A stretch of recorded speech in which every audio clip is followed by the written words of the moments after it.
네, 반갑습니다. 지난주에 소그룹 인도 영상을 올렸는데 예상외로 많은 분들이 도움이 된다고 호응해 주셔서 이렇게 여러분들에게 이어서 또 찾아왔습니다.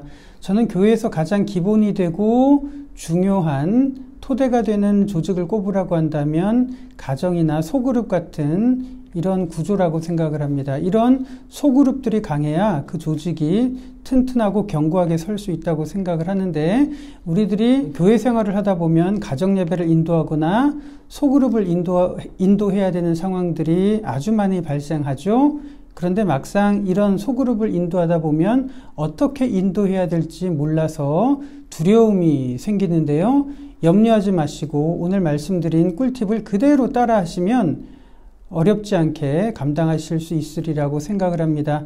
지난주에 소개해드렸던 한 줄 정리의 힘, 이것을 구체적으로 조금 설명을 드리고, 오늘 여러분들에게 소개해드릴 책은 마음작동법이라는 책입니다. 엘리트들이 읽어야 되는 필독도서 50권에도 선정될 만큼 아주 중요한 좋은 책이고요. 또 마음을 움직이는 책이기 때문에 교회에서도 더 들여다봐야 되는 책이라고 생각을 합니다. 지난주에 말씀을 드렸듯이 소그룹의 목적은 정답을 말하는 것이 아니라 대답을 할 수 있는 환경을 조성한다고 말씀을 드렸죠. 그렇기 때문에 걱정하지 말아야 되는 것은 소그룹 인도자는 탁월한 연설가나 설교자가 아니어도 상관없습니다. 좋은 가이드가 되기만 하면 되기 때문에 이 영상을 꼭 한번 보셨으면 좋겠습니다. 이 마음의 작동법이라는 책에서 강조하는 것은 이겁니다. 한마디로 말하자면 강요나 명령을 하지 말고요. 자율성을 부여해서 그들로 하여금 선택하게 하라. 그것이 최고의 동기부여고 효과를 얻을 수 있다는 팁입니다. 그러면서 이런 질문을 하는데요. 어떻게 하면 남들에게 동기를 부여할 수 있을까라고 생각하는 것은 좋은 질문이 아니라고 이야기를 합니다. 어쩌면 소그룹 인도하는 사람들이 갖는 고민과 비슷하죠. 우리들도 이런 고민을 하잖아요. 어떻게 하면 소그룹이나 가정예배에 동기를 부여할 수 있을까, 이런 고민을 하는데 이 책에서는 좋은 질문이 아니라고 이야기를 합니다. 그러면서 이렇게 질문을 하라고 말하는데요. 어떻게 해야 남들이 스스로 동기를 부여할 수 있는 조건을 만들 수 있을까 하는 것입니다. 다시 말해서 동기부여를 고민하기보다 동기부여를 할 수 있는 조건을 만드는 것이 우선이라고 하는 거예요. 그래서 이 동기부여의 핵심은 다른 사람에 있는 것이 아니라 우리들이 그 주도권을 가지고 있다는 것이 이 책의 핵심인 겁니다. 이 책에서 말하는 이 자율성이라고 하는 것은 이겁니다. 상대방의 관점에서 생각을 표현할 수 있도록 환경을 만드는 것인데요. 그렇다면 정답이 아니라 대답을 하도록 만들어야 된다는 그 인식의 전환이 필요하겠죠.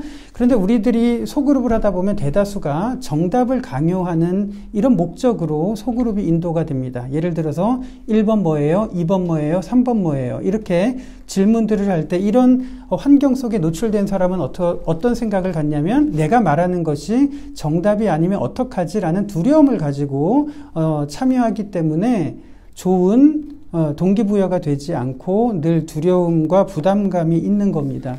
또 이 책에서 말하는 것은 이거예요. 대답을 할 수 있는 최적의 연령층과 그룹이 누구일까? 다시 말해서 어떤 질문을 던졌을 때 이 질문에 대해서 어떤 그룹이 가장 최적의 대답을 할 수 있는가 실험을 해봤더니 의외로 7살 아이들이라고 합니다. 더 나이가 많거나 전문 직종에 있는 사람들에게 질문을 던졌을 때 이런 사람들은 정답을 말해야 된다고 하는 강박관념, 그리고 사회적인 체면 때문에 정답을 의외로 말하지 못하는데 7살 아이들이 생각의 유연성을 가지고 한계 없이 정답을 말할 수 있다라고 이렇게 이야기를 합니다. 그렇다고 하면 정답이 아니라 대답을 하도록 유도하는 이런 목적은 우리들에게 더 선명해지리라고 생각을 합니다. 자, 그러면 이런 전제를 가지고 이제 3가지 꿀팁을 말씀을 드릴 텐데요. 소그룹이나 가정예배를 인도할 때 이 3가지만 머릿속에 기억하시면 됩니다. 첫 번째 방법은 무엇? what에 해당되는 질문입니다. 똑같이 성경 말씀을 읽거나 설교를 듣지 않습니까? 그러면 사람들에게 묻는 겁니다. 너의 생각은 무엇이냐? 너의 생각을 한 줄로 너의 언어로 대답을 하게 하라라고 유도를 하는 것입니다. 의외로 정확하게 말하는 분들이 많습니다. 7살 아이들이 최적의 대답을 했던 것처럼 저도 실험을 해봤는데 오히려 리더들이 저보다 더 좋은 대답을 하는 것을 직접 저는 경험을 했습니다. 한번 해보시면 시간이 지나면 얼마든지 좋은 대답 안으로 들어올 수 있기 때문에 그들의 언어로 그들의 생각으로 표현할 수 있는 what, 무엇을 대답할 수 있는지에 대한 장을 열어주라는 것이 첫 번째입니다. 여기서 소그룹이 끝나도 상관은 없습니다. 그런데 조금 더 욕심이 있으시다면 두 번째 단계로 나아가는데요. 왜, why, 왜라는 질문을 던져주십시오. 그러면 그 왜에 대한 질문이 그 생각에 대한 근거입니다. 이것이 2단계인데요. 어떤 분이 자신의 언어로 대답을 했다라고 한다면 왜 그렇게 생각을 하느냐라고 물어보시는 것이 더욱더 나눔을 풍성하게 하는 방법이라고 생각을 합니다. 자, 요 why라고 물어보는 것은 타이밍이 있습니다. 자신의 생각들을 이야기를 할 때 누구도 생각지 못했던 기발하거나 탁월한 대답을 했을 때 왜 그렇게 생각을 하느냐라고 물어본다면 분위기가 훨씬 더 좋아지고 생동감이 있는 것을 보시게 될 것입니다. 그래서 what, why에서 끝나도 됩니다. 그런데 조금 더 욕심이 있으시다면 how, 어떻게를 물어보시는 것이 세 번째 단계입니다.